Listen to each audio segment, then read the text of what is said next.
Former U.S. President Donald Trump and his adult children were sued on Wednesday for what New York State's Attorney General called numerous acts of fraud, accusing the family of misstating the values of real estate properties to obtain favorable loans and tax benefits.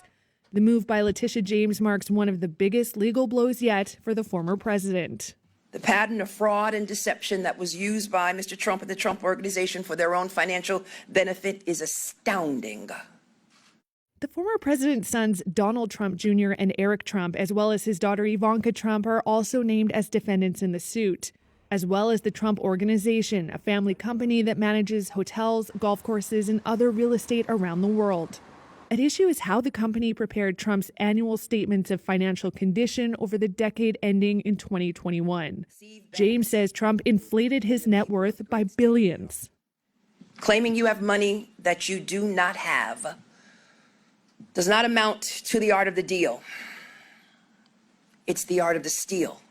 During the contentious 3-year investigation, James said her office uncovered more than 200 examples of misleading asset valuations on nearly 24 assets. In one case, she said the former president tried to make it look like his apartment in Trump Tower was nearly triple its actual square footage. Tripling the size of the apartment for purposes of the valuation was intentional and deliberate fraud, not an honest mistake. James also said Trump valued his Mar-a-Lago estate in Florida as high as $739 million by pretending it could be developed for residential use when he knew there were restrictions. James said Mar-a-Lago should have been valued closer to $75 million. No one is above the law. James wants Trump and his children permanently barred from running any companies in New York, and Trump and his organization banned from doing real estate deals for 5 years. In a social media post, the former Republican president called the lawsuit another witch hunt and launched a personal attack on James, who is a Democrat.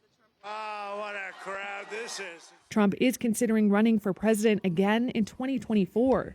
He's at the center of a number of probes, including a court-approved search of his Mar-a-Lago estate over handling of records and a Georgia investigation into efforts to overturn the 2020 election results.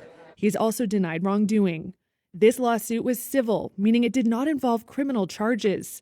Still, James says she'll refer allegations of criminal wrongdoing to federal prosecutors and the Internal Revenue Service.